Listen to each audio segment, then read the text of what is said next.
20 মিনিটে 10টা কল দিছে বন্ধু, সেই বন্ধুর প্রতি অভিমান করছে, কেন কলটা ফিরাইলি না, কেন ধরলি না। আমার মালিক যদি বলে শনিবার থেকে আজকের বৃহস্পতিবার পর্যন্ত এত বড় মাইক দিয়া শুধু এক মসজিদে না, চতুর্দিক থেকে একসাথে আমি আমার আজানের আওয়াজ শুনাইছি, বান্দা কেন আমি একটা সেজদা পেলাম না।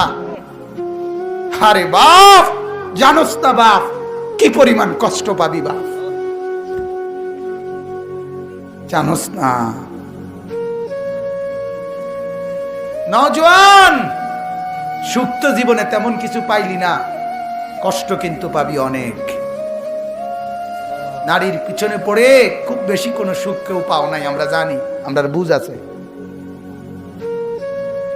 মোবাইলে চাইয়া, নর্তকী চাইয়া খুব বেশি কোনো আনন্দের কিচ্ছু নাই, আমরা একটা বুঝ আছে, আমরা আইডিয়া আছে, আমরা একেবারে চিড়া খাই না। রং তামসায় খুব বেশি সুখ পাওয়া যায় না, বন্ধু বান্ধবের এই আড্ডায় খুব সুখ পাওয়া যায় না।